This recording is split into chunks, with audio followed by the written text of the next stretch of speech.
El martes de la cuarta semana de Pascua, el evangelio que toca es el de Juan 10, 22 al 30. Se celebraba en Jerusalén la fiesta de la dedicación del templo. Era invierno y Jesús se paseaba en el templo por el pórtico de Salomón. Los judíos rodeándolo le preguntaban: ¿Hasta cuándo nos vas a tener en suspenso? Si tú eres el Mesías, dínoslo francamente. Jesús le respondió: Se los he dicho y no creen. Las obras que yo hago en nombre de mi Padre, esas dan testimonio de mí. Pero ustedes no creen, porque no son ovejas mías. Mis ovejas escuchan mi voz y yo las conozco, y ellas me siguen, y yo les doy la vida eterna, y no perecerán para siempre, y nadie las arrebatará de mi mano. Mi Padre que me las ha dado, supera a todos, y nadie puede arrebatarlas de la mano del Padre. Yo y el Padre somos uno. El relato empieza ubicándonos en el lugar y en el tiempo. Nos dice que se celebraba en Jerusalén la fiesta de la dedicación del templo. Era invierno. Jesús pues estaba en Jerusalén, era invierno para Israel, y la ocasión del relato era la fiesta de la dedicación. A esta fiesta de la dedicación se le llama también Hanukkah o fiesta de las luces. Esta fiesta de la dedicación celebra la restauración del templo después de la profanación que éste sufrió de manos del rey Antíoco IV. Antíoco fue un rey de la dinastía Seleucida, descendiente de los generales de Alejandro Magno. Por años el pueblo de Israel estuvo subordinado a los seleucidas, pero sucedió que por el año 170 a.C., el rey Antíoco invadió y saqueó Jerusalén. Prohibió la religión judía, mandó que se comiesen alimentos que eran impuros para los judíos y trató de establecer en Israel el culto a los dioses griegos. Esto significó profanar el templo y perseguir duramente a quienes se le opusieron. En reacción, se produjo una muy fuerte revuelta popular liderada por los hermanos macabeos, pues el pueblo consideró que su religión, que está a la base de su identidad, estaba siendo mancillada. Finalmente los macabeos lograron la victoria y liberaron a Israel de los reyes seleucidas. Bueno, pues Jesús había ido a Jerusalén a celebrar esta importante fiesta religiosa judía que conmemora la restauración del templo. La fiesta duraba 8 días y caía en el mes de diciembre, en torno a la Navidad, y por eso dice el texto que era invierno. Y efectivamente, diciembre es pleno invierno en Israel y hace frío. Que Juan haya ubicado el relato de hoy con el trasfondo de la fiesta de las luces es tal vez para destacar la pretensión de Jesús de ser el único dedicado, el único consagrado a Dios y por Dios, por ser Él el verdadero templo de Dios. Nos dice el texto que Jesús se paseaba en el templo por el pórtico de Salomón, que era una especie de pasillo sostenido por columnas que miraba hacia el patio de los gentiles. Y según el texto, los judíos aprovecharon este momento para interrogarlo y rodeándolo, dice el texto, le preguntaban: ¿Hasta cuándo vas a tenernos en suspenso? Si tú eres el Mesías, dilo francamente, abiertamente y declárate Mesías. Los judíos querían saber si Jesús era o no era el Mesías, y la fiesta de la dedicación era un marco excelente para responder esta pregunta, pues celebraba el triunfo judío sobre los invasores seleucidas. Y el pueblo esperaba que el Mesías, cuando llegue, haga lo mismo y venza a todos los enemigos que en esos tiempos eran los romanos.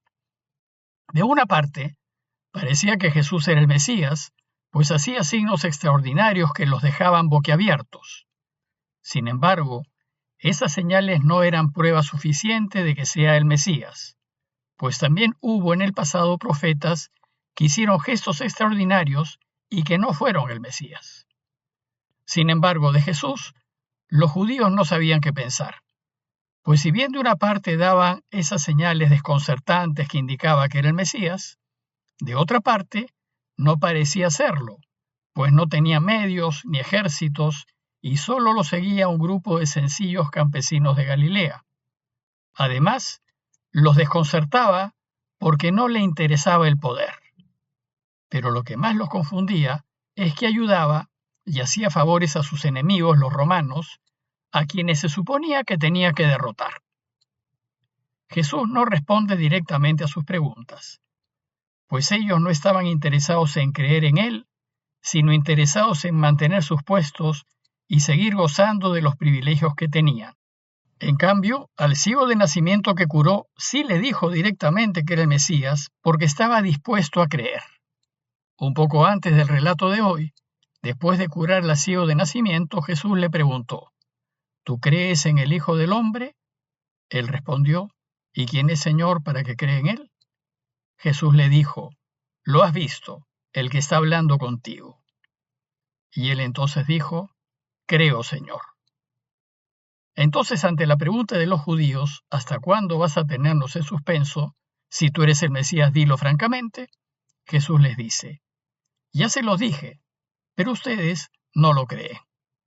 La respuesta de Jesús remite a sus obras, pues ellas demuestran que Él es el Mesías. Pues dice el texto: Las obras que yo hago en nombre de mi Padre, esas dan testimonio de mí. Es decir, Jesús no responde con palabras, sino con hechos. Las palabras se las lleva el viento, pero las obras dan verdadero testimonio de Él. Además, les dice que las obras que Él hace, las hace en nombre de su Padre, y que sus obras demuestran que Él viene de Dios, pues hace las obras de Dios.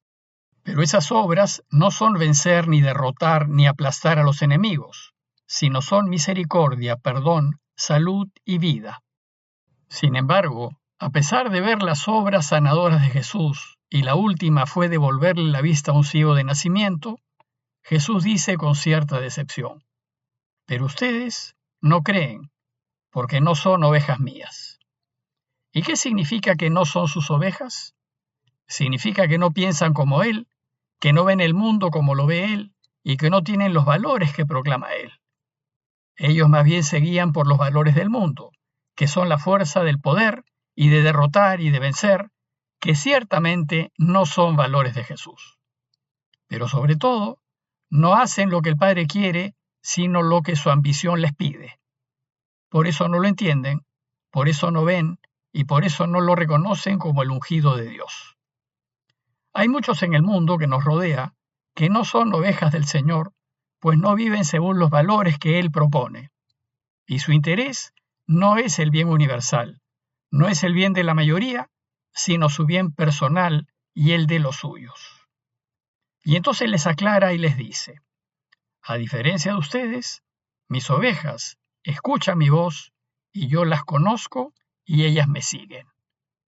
Sus ovejas son aquellos que ven el mundo con los ojos de Dios, aquellos que luchan por la paz y que buscan actuar rectamente y a la luz de la verdad. Son aquellos que se preocupan de que nadie sufra, se preocupan de servir y se preocupan de que los más necesitados queden satisfechos. Sus ovejas son aquellos a quienes no les interesa acumular, ni les interesa la fama personal, ni les interesa el poder, ni nada de lo que le interesa al mundo, sino solo les interesa hacer la voluntad de Dios. Estos son los que los siguen, y a ellos, dice Jesús, yo les doy la vida eterna. No perecerán jamás, y nadie las arrebatará de mi mano. A sus ovejas, a los que lo siguen y buscan hacer lo que Él quiere, Jesús les promete la vida eterna, les promete que resucitarán para la vida. Pues a quienes se rigen por los valores de Jesús, Él les promete vida eterna.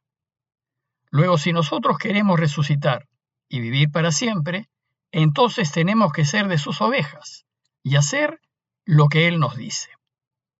El argumento final y que garantiza que sus ovejas vivirán es que el Padre se las ha dado. Dios Padre, que es superior a todos, que está por encima de todos y de quien todos depende, le ha dado Jesús sus ovejas, y por eso nadie puede arrebatarlas de la mano de mi Padre. El único modo de que sus ovejas pierdan a Jesús es por propia decisión.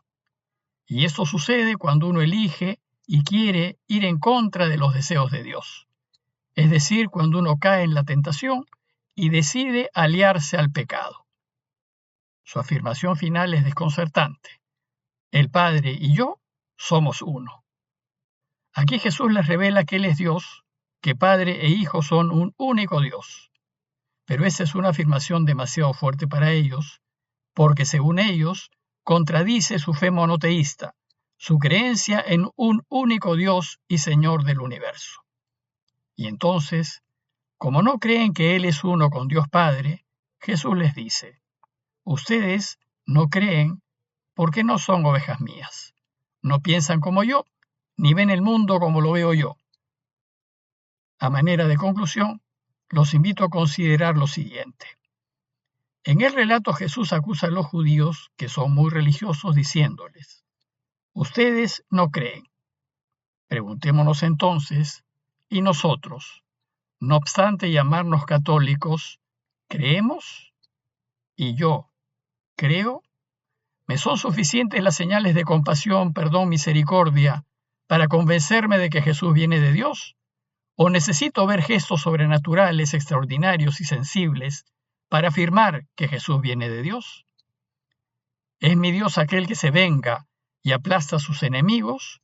¿O es aquel que muere en la cruz en favor de sus enemigos y perdonándolos?